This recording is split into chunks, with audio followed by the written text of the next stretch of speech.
This is KNEB.TV Ag News from the FNBO Ag Desk. FNBO, the great big small bank.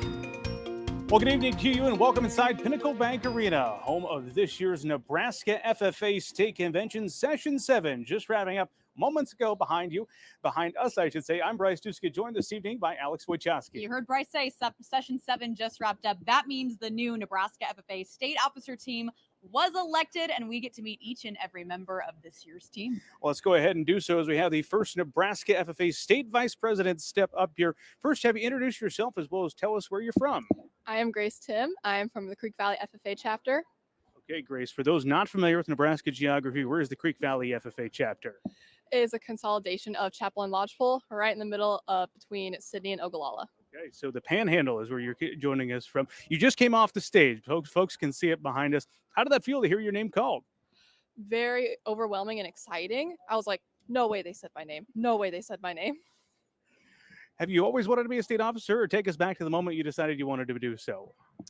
It's always been in the back of my head. I think the very moment I decided, yes, I'm doing this was last fall when it was brought up to me, but it's always just been in the back of my head. I should do that. That'd be fun.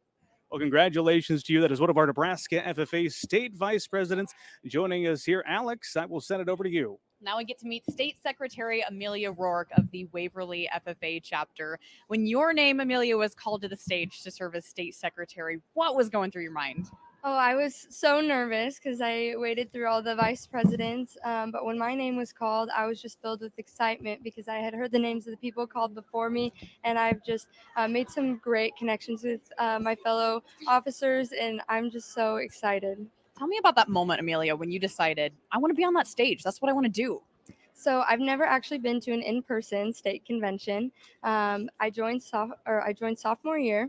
And I was talking with my advisor, and she just encouraged me so much. And I wanted another year of FFA. I joined it, and I was like, where can I get more of this? And so that's when the journey began to get here. So tell me more about that process to get more. You have some stories of how you did that.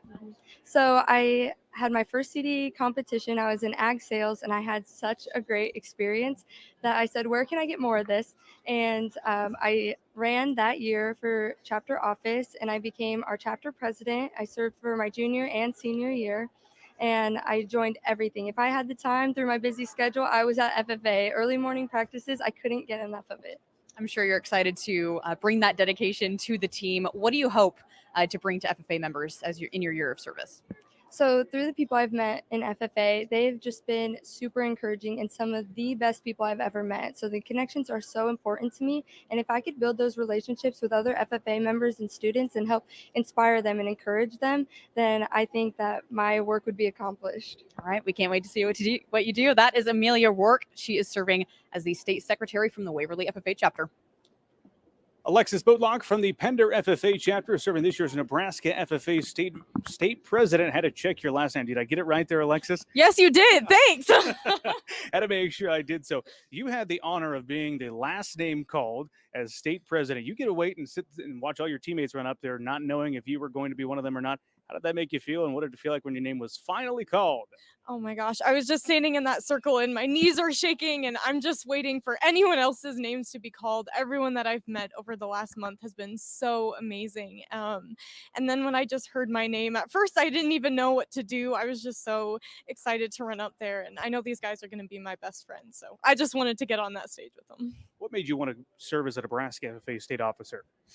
I think that one of the things that really made me want to serve is I've had the opportunity to interact with other state officers or just people within the agricultural industry. And those have been the people that have always pushed me or believed in me when I didn't believe in myself. And really what I want to do is be able to go into a classroom or an industry meeting and just empower others and lift them up as well. Haven't asked any of your teammates yet. How was this year's state convention back in person? How did it feel? It was so amazing to be back in person. I haven't done that since I was a freshman, and it was great seeing all of the other juniors through freshmen and junior high kids that have never been here before. It was amazing to just see their bright eyes and see that blue corduroy all over again. So that was amazing. What are you most looking forward to about the next year? I think what I'm looking forward to the most over this next year is just helping other people grow, but also having the opportunity to grow myself as a leader. I'm just really excited to serve others as well. That is Alexis Boatlock from the Pender FFA chapter, this year serving as Nebraska FFA state president. Alex, I'll have you join me back. Alexis, thank you. I'll have you join your teammates, as behind us there are a lot of folks who want to be able to see their sons or daughters and friends and all those who support this year's Nebraska FFA state officer team. Always a lot of excitement on this big night of convention. It is too, and there were over 600 FFA members who received their state degrees, so they're buzzing around downstairs too, celebrating their achievements. 679 of them this year. A lot of folks, and we appreciate you joining us here on this live stream. We bring you this Nebraska FFA state officer interview or moments after the 7th session wrapped up. On behalf of Alex Wojciechowski and our production team, I'm Bryce Tuskett, thanking you for joining us.